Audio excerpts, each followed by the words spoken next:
Breaking news, a man's in the hospital this morning fighting for his life after being shot several times in East Nashville. Yeah, News Channel 5's Kimberly Davis has been working this story all morning long. You're at Vanderbilt Medical Center. That's where the victim was taken. Do we know that person's condition? And the shooter's still out there, right?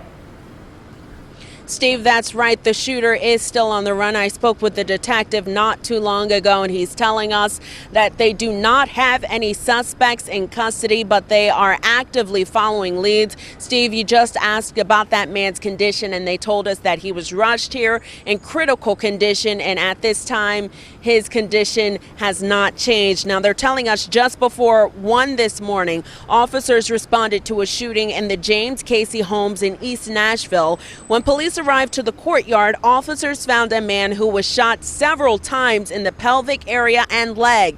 That man was taken here to Vanderbilt University Medical Center and remains in critical condition this morning.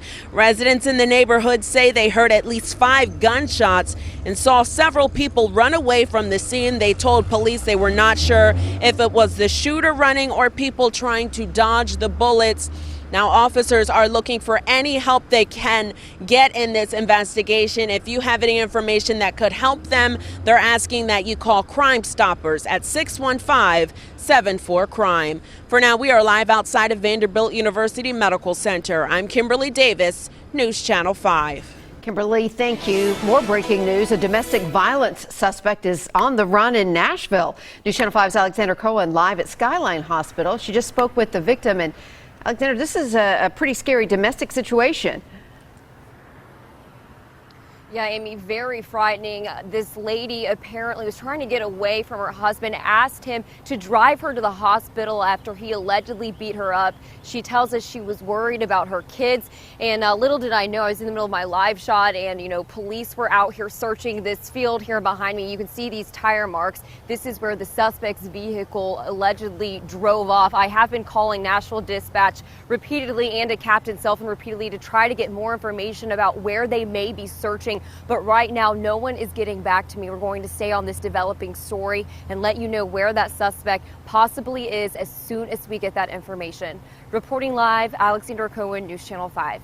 Alexander, thanks. And happening now, pedestrians fighting for life in the hospital after he was struck by a truck on Gallatin Pike near Dueling Avenue. Police tell us it happened a little after 9 last night, and we're told that pedestrian was not using a crosswalk.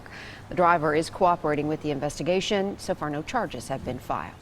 Neighbors in Robertson County are drying out this morning after flooding made for a very soggy Thursday. Our buddies at Smoky Bar News shot some video yesterday. Springfield, Coopertown, Pleasant View, all hard hit. Look at this home in Coopertown.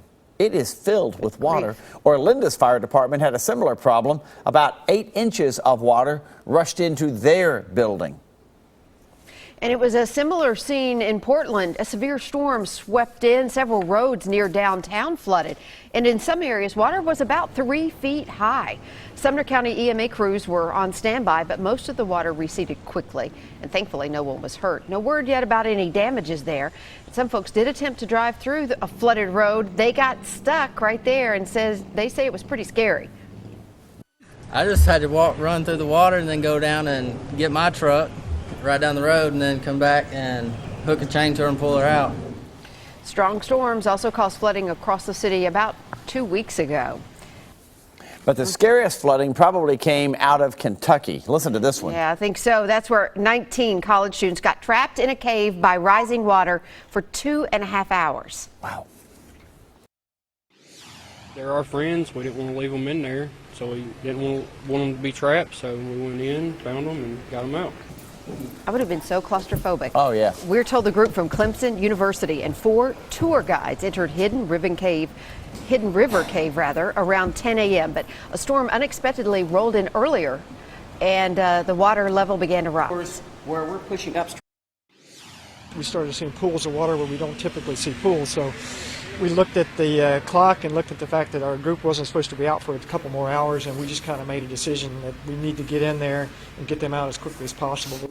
Boy, thanks to him, for sure. 2 police officers had tried to rescue the group, but they became trapped. Everyone finally escaped by wading through neck-deep water. How scary that must have been. Frightening. Wow. All right, a father is in the hospital. His son accidentally shot him It happened yesterday in Murfreesboro. Investigators say that teenager allegedly was left around in the chamber while cleaning the rifle. No word yet on the dad's condition, but officials say he was hit in the leg, so he should be all right.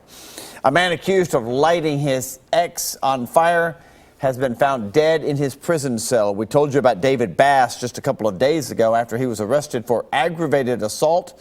Coffee County officials say Bass and a 20-year-old woman had gotten into an argument. Then he allegedly poured some kind of accelerant on her and the clothing on top of her and then set it on fire. The TBI is now investigating his death. Again, he was found dead in a prison cell last night.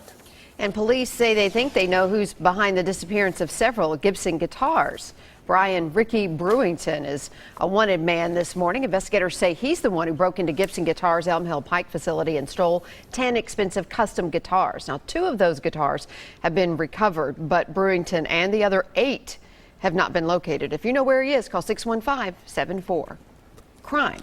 All right, we are just a work day away from a long weekend. A lot of you have travel plans. Yeah, a lot of people acting on those plans right now. AAA says more than 38 million people are traveling this holiday weekend.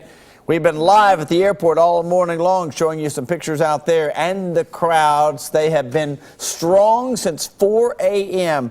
It will no doubt be busier today than usual, so get to the airport at least 2 hours before your flight. As for the roadways, AAA says they're going to have their busiest day since 2005, Memorial Day weekend anyway, because of the low gas prices and the decreased airfares making the air travel so busy. The top destination this year, Orlando, Florida. And there's Gary Pecula, our fine photojournalist right there. He wanted some FaceTime. There you go, Gary. Hey, Gary.